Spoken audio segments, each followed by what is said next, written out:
This is going to be an interesting episode. Following the trend of only making 3 mainline games, Insomniac decides to follow up your arsenal with a spin-off rather than abandonment. But rather than making a racing game spin-off like Naughty Dog did with Crash and Jack, they made something much different, known as Ratchet Deadlocked, or Gladiator if you lived outside the US. What? Okay, sure, changing Going Commando in other regions to Locked and Loaded at least made a little sense, because, you know, haha, naked. But why did they change Deadlocked to Gladiator? It's not even an innuendo. In fact, why did they drop Clank from the title altogether? I feel like I'm just going to have a million questions by the end of this that I'm never going to get an answer to. So a quick history lesson with my experiences with the game. I actually did not play Deadlocked as a kid. I mentioned last time that my mom loves Ratchet and Clank, and I have a vague memory of us owning the game, but she didn't like it at all and then sold it. I guess from that point on I forgot it ever existed, and whenever I was reminded that it wasn't just a figment of my imagination, I just assumed it must have been bad. But in around 2015 or so, I finally got around to getting a PS3 and started catching up on all the Ratchet and Clank games I had missed out on. Then in about 2016, after I had caught up with pretty much every game on the system, I saw Deadlocked on the PS3 store and decided to finally give the game a shot. What could possibly go wrong with that? This is Ratchet Deadlocked. Ratchet, Clank, and Owl of all characters get abducted and are forced to compete in Dread Zone, an illegal underground combat sport that pits heroes across the galaxy against each other to the death, led by entertainment overlord Gleeman Vox. With Clank as his operator, Team Darkstar, yes, I am not kidding, that is literally what Ratchet's team is called.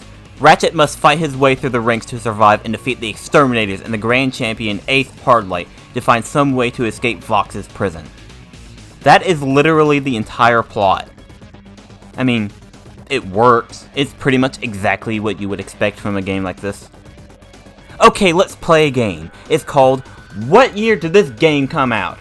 Just take a wild guess, folks. It's pretty tricky. That's right, 2005! If your cartoony platformer wasn't gritty with violence and guns and swearing, then your game wasn't hardcore enough for the truest of gamers. Deadlocked is so trying desperately to be cool, so edgy, that it makes Shadow the Hedgehog look like a pocket knife in terms of its edge. You know what would make Ratchet more appealing to gamers? Let's stuff him inside an armor suit with a helmet that's smaller than his head. Remove the talking lunchbox from the title because that won't do. Name them Team Darkstar and throw them in a gladiatorial arena called Dread Zone. And of course, can't forget almost swearing. It's time to blow it up! It's stupid. It's so stupid. But I love it. It's like a train wreck you can't look away from. Like a time capsule back to the ancient times of 2005. Me out of this thing, you blarg-headed frack monkey! I can barely breathe and my tail feels like it's shoved right up my... It's horrendously a product of its time. But I wouldn't change a thing about it. It's so much fun laughing at how ridiculously cheesy the game is, for how much it tried to be serious and mature. And it's glorious. But even through all of that, there's still some good, unironic parts about it. The game still contains snippets of the original game's brilliant writing in the form of Dallas and Juanita. They're genuinely hilarious, and I actually wish they would have appeared in other games. You know, you just hate to see that kind of senseless violence. It's a calling, Dallas. I'd just like to take those 2 creeps and... I'm sure we all would, Juanita. The game also has this delightfully cruel and mean-spirited tone to it that I also appreciate. A gladiator arena show where heroes mercilessly slaughter each other on live holovision? Market that to the kids! Yo, reactor, slap me some skin! Vox is a pretty great villain now that I think about it. In fact, he's one of the better ones. But the rest of the characters are eh.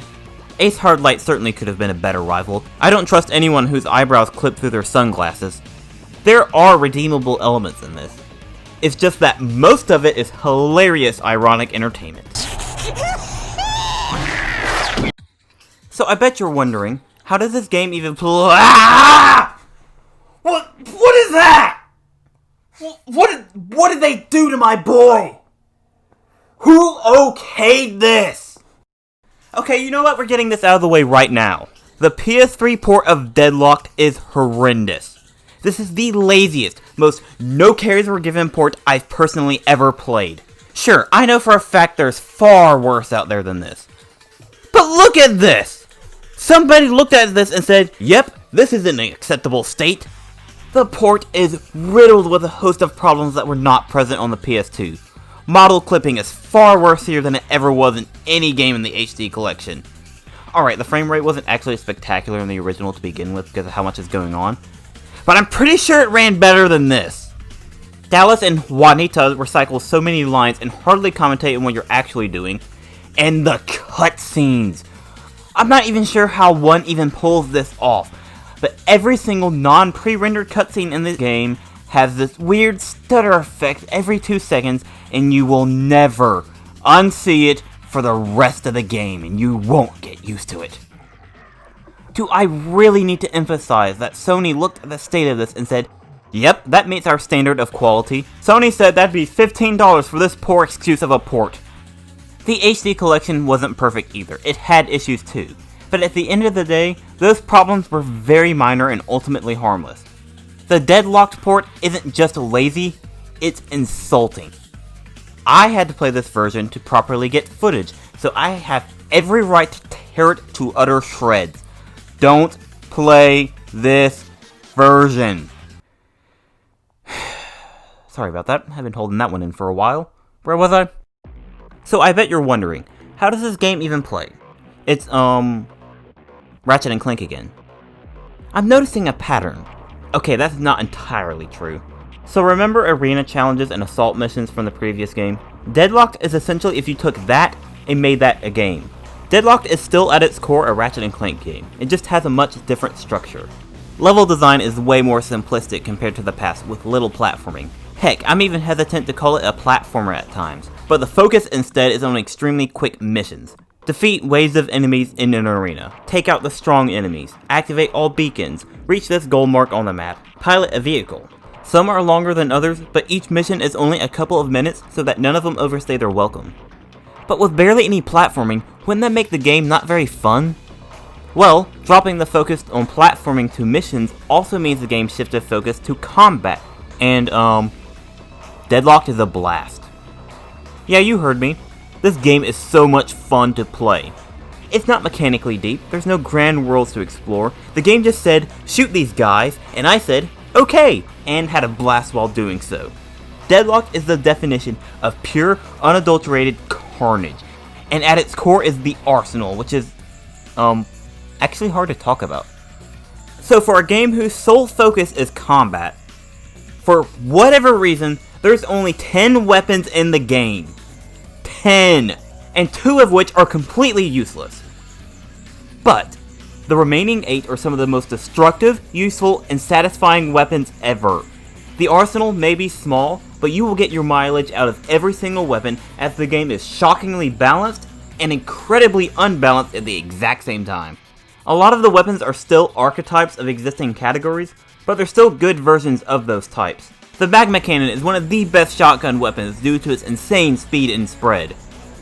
While I don't think it's as good as the mini rocket tube or the annihilator, the Arbiter is still an amazing rocket launcher because this baby packs a punch, and the mini turret launcher is definitely the best turret device yet.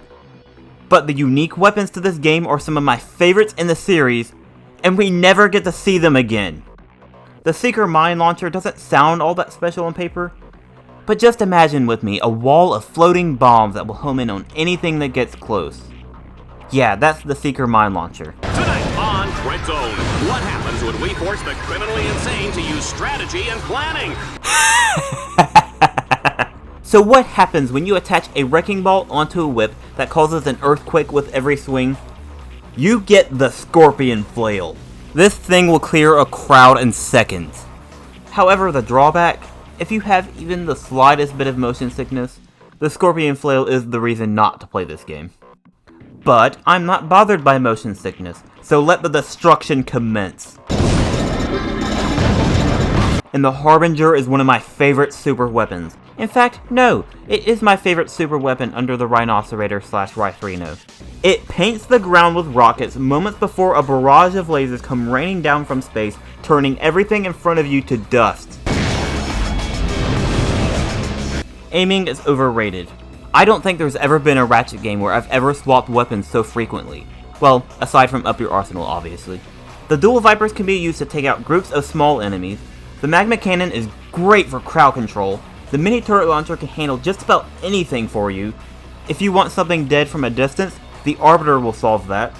The Hollow Shield launcher can protect you from the big guys that want you dead just as much as you want them dead. If you don't want something to approach you, lay a barrier of death with the Secret Mine launcher. And if anything even looks at you funny, remove their existence with the Scorpion Flail and Harbinger. And then the Pulse Rifle and B6 Obliterator are just garbage. Now, one of the coolest things added to Deadlocked is the level of customization. Every weapon can be equipped with mods.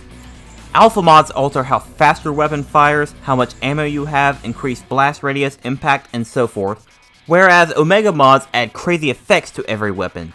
Freeze, shock, acid, freeze, napalm, mini bombs, and did I mention freeze?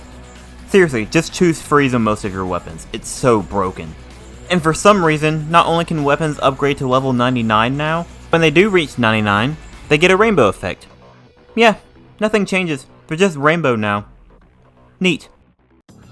Ratchet's moveset got a little stripped back from the loss of Clank, losing hovering and long jumping. But I guess they replaced Clank with the combat bots? So Merc and Green are kind of interesting. They will follow you around, help attack for you, and can be used for a variety of purposes by using the D-pad. They can turn bolts for you, hack orbs, shoot grind cables, set explosives, and throw EMPs at shielded turrets. These are all fine, and I love having someone else turn the bolts for me while I focus on what's going on around me. But the problem is actually getting them to do this stuff. It is awkward getting them to do what you want them to do when you want to do it. Sometimes they won't respond immediately, sometimes they won't hack all the orbs in an area and you have to issue the command multiple times, and reviving them when they die can be its own hassle. The amount of times a turret tore a hole through my stomach because Merc was too slow with the EMP is immeasurable. I love the idea of combat bots, I just want them to listen properly. Speaking of listening, have you heard this soundtrack? Why is it this incredible? It has no right to be this good. I'm not saying it's on the same level as Up Your Arsenal, but it's the second best soundtrack in the series, just being honest.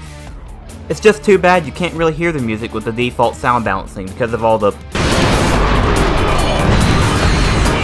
As I mentioned, the level design isn't the most complex thing in the world. It's pretty much just there to provide you a playground to blow robot skulls through, rather than platforming. Not to say that it's bad, far from it, but definitely don't go expecting the quality of the other game's level design. It's still a spin-off, don't forget. And it's definitely not as visually appealing. As I'm sure you could imagine, the colors are pretty muted and dark because have you seen this cover? But for what it is, it does its job well enough. It certainly isn't ugly, it's just not a fan of bright colors.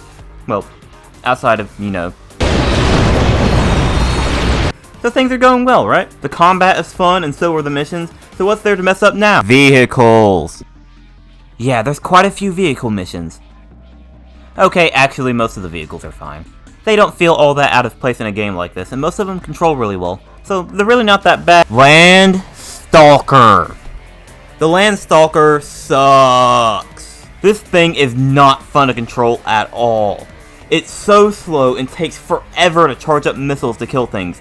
And because you're so slow, avoiding fire is like trying to play hopscotch with an anvil on your back. By a cliff. Deadlocked is a mess.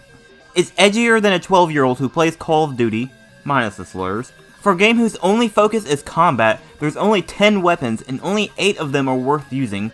There's very few enemy types and all of them get reused constantly throughout the game. I'm not even going to pretend the level design compares to all the other games. The frame rate is all over the place because of how insane the game is. The Landstalker makes me wish legs were never invented. And I'm not even opening that PS3 port wound back up. So why is this one of my favorite Ratchet & Clank games?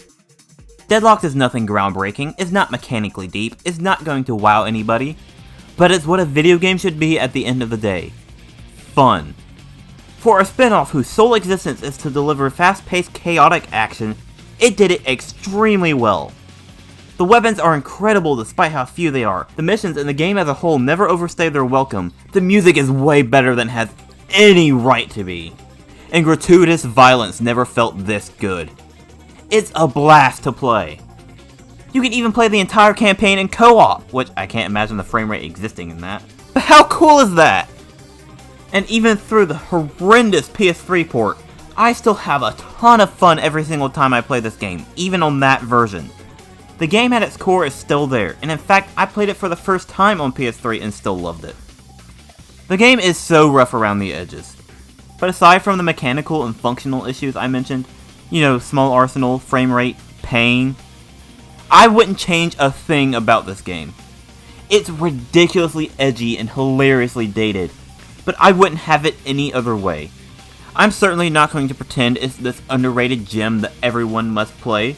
It is absolutely a guilty pleasure of mine, but man do I love this game. I definitely do not think Deadlocked is for everyone, but if you are a Ratchet fan and you're interested in this game, go for it. You are in for something special. Take that however as you will. Now, if I were rating this game objectively, I think it only deserves the grade good. But that's why I ditched the out of 10 scale, because I'm not rating objectively. Deadlocked is subjectively great, and nobody can change my mind. And the 3D platformer ranking list?